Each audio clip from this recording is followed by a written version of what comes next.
Hi everyone, welcome back to my channel. I just wanted to make another quick update video and talk to you a little bit about what's coming in January.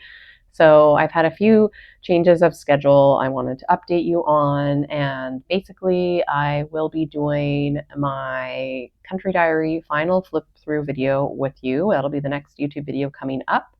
And for the Watercolor Garden, I have a beautiful camellia lesson coming up. If you're a member of my online school, you can, if I just find it here, you can follow along a step-by-step lesson, and I teach you how to paint this lovely camellia flower here.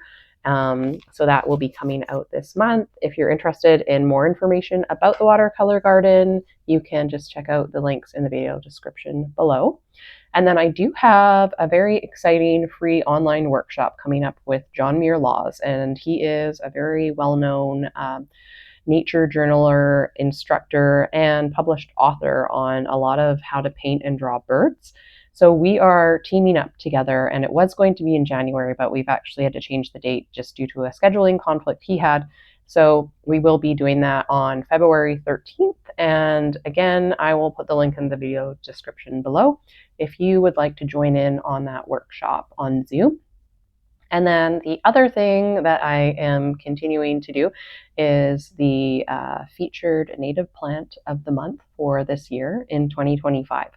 So as I was planning this project out, I realized that what I want to do is focus on a sensitive ecosystem. It's actually an at-risk ecosystem that is literally right there behind my house. So my house that I live in right now backs right onto what they call crown land or private. It's like privately held land, but you can't develop it, or people are trying to make it so that it cannot be developed because there are some very rare wildflowers found in this area, and only in this area in Canada, in Nanaimo, here where I live. So the Harewood Plains is this beautiful, huge area of forest, meadow, and wetlands. And there is a flower called the Birdsfoot trefoil. I think they just updated the name and now it's called Birdsfoot Lotus. Anyway, regardless of what the name is, it's this beautiful yellow flower, and it is only found here in Canada. I don't think really many other places in North America at all, so it's quite the big deal in the botany circles. So that will be definitely a plant that I'll be featuring, and I'm going to be going back there, doing some walks and trying to get some footage of me out there nature journaling for you so I can take you along a little bit more this year.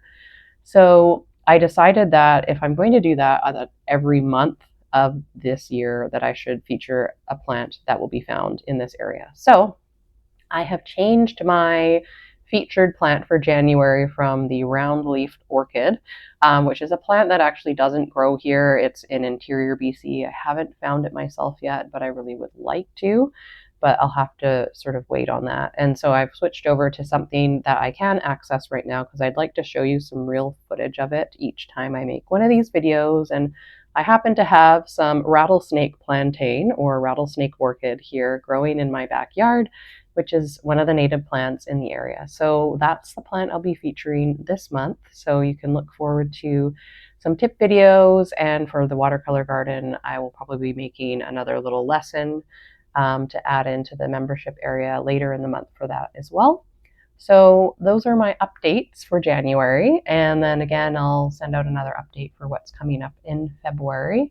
And I'm really looking forward to sharing this with you. Let me know in the comments below if you have a favorite native plant in your area of the world, whether that's North America or abroad. And the last thing I would like to do is ask you to subscribe to my channel.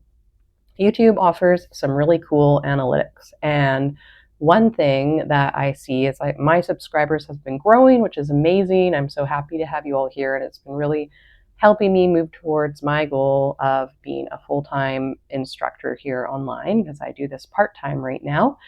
And but most of the people that watch my regular YouTube videos are not subscribers. So if everyone that is enjoying my videos does hit the subscribe button, then there's going to be a huge influx of followers, and that's going to really help me sort of catapult forward and be able to create more content for you here free, as well as more content in the Watercolor Garden. So just hit subscribe if you have a moment, and I will see you in the next video.